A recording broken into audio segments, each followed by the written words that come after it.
Hello, welcome to Hertford's BBC News. I'm Joe. And I'm George. Now for today's headlines. Another day in debt. Mark Griss visits Hertford. Student voice speaks out. Scottish singing sensation hits Hertford. And finally, Swinton Lions appoint Gary Chambers as head coach. Now, to begin with, is George Osborne going to mess up again? Let's hear what Kieran and Shannon have to say. Yesterday, Chancellor of the Exchequer announced his plans to create a new budget for the United Kingdom. By doing things such as reducing tax income by 45p to 50p, is it really the right thing to do? Also, reducing 1p of beer but raising the price of other alcoholic drinks, will that help? Well, with quotes like, "and together with British people, we are slowly but surely fixing our country's economic problems," Mr Osborne seems to think it's working. That was great, Kieran. Mark Griss really is the best. He raps poetically and has a big fat chest. He's famous on the internet for beating MC Blizzard in a rap battle because Blizzard looks like a lizard.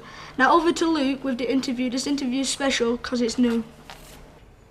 When you became a teacher, did you ever think you'd be in the rap industry?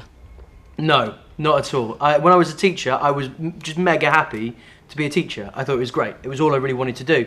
But as I moved to an area called Peterborough, there wasn't really much that was going on kind of creatively in the area, and so some friends and I started a poetry night at a local pub just to get people kind of coming out and sharing poems, and I wrote poems for that every month. And then as time went on, people seemed to like the poems, and I started experimenting more and I got more into it, and eventually I just had to make a decision between the two, and I thought, well, I'll try and do the poetry but try and go into schools whenever I can. That would be really cool.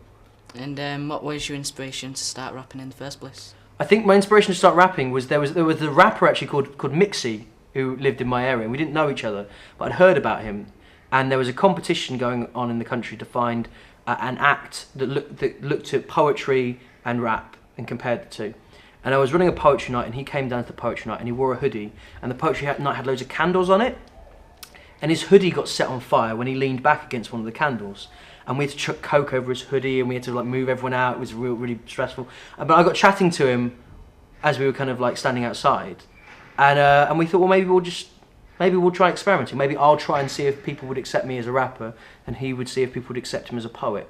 And that happened a few years ago, and that's kind of where it's gone from there. So I knew nothing about it until he set his hoodie on fire, and then we started trying to work together. Do you think you have reached your goals? If not, have you thought anything you want to achieve? I don't know. I have kind of like a massive fear that I'll be known as the guy from that rap battle for that'll be it. Do you know what I mean? Like that will be the biggest thing I'll have ever achieved is that rap battle with Blizzard, because that was it was quite big, and a lot of people kind of are aware of it, and I would like to think that I'll go on and make other things and do other things that will be as good. I think I'd be quite happy to be a teacher again. I quite liked it, but I don't think I'd do it for another 5 years maybe. I think I'd kind of carry on and do some weird stuff first, and then go back, and I think if I go back I'd just be a classroom teacher. I'd really like that, to just kind of do that, I think. What age did you start rapping? I started well, do you know what? I did do a little bit of kind of rapping and stuff when I was younger, when I was a child. I used to write kind of poems and stuff, but to be honest, I really only started rapping about 4 or 5 years ago. I just spent a lot of time researching it, and the thing is, if you spend enough time learning about poetry and poetic techniques, that helps you to rap. It's the same thing. You're still using rhyme, you're still using things like simile and metaphor, you're still using kind of meter, but it's kind of a different kind of meter, and so all the skills that I learned from learning about poetry have helped me write the way that I write when I write rap. What's the best part about being in the rap industry? I don't know if I'm really in the industry. I suppose I kind of I know a lot of rappers, and that's really cool. I like that. One of the best things about it is, to be honest, you meet really interesting people all the time, and you go to different places, and it's kind of strange, but it's just really exciting as well. And you get to meet people who are doing creative things, and you see what they produce, and I really like that. I find that really, really exciting. So the best thing is kind of meeting other rappers and seeing what's going on, I suppose. Have you ever lost a rap battle? Yes. I lost I lost. I was in this big tournament, and Mixie, the guy I mentioned, the rapper, he and I ended up having to battle each other at the end of this tournament. We both made it through to the grand final, and he was the guy who'd been training me, and he beat me. And he mainly beat me because I forgot what I was going to say, and I messed up what I was doing, and the crowd started booing, and then they started throwing things, and then Mixie had to kind of get in between me and the audience and go like, calm down, calm down. But yeah, he won that rap battle, and I've had a couple others in the last year that I lost as well. You never know what's going to happen, and a performance is very important, and when I performed in both of those, my performance wasn't great. But I've had one recently that was quite good, so hopefully, I'm hoping this year it's going to go well, but I don't think I'll be doing it for too much longer. I think maybe 3 or 4 more rap battles and then I'll probably retire. What would you rate yourself on a scale of 1 to 10? Well, as a writer or as a rapper or Whatever, yeah. just as a human being, I reckon. I guess. What would you rate yourself? Well, it's a bit of an hard decision. You do sound modest, don't you? Yeah. Yeah, you About pick 6, 7 out of 10.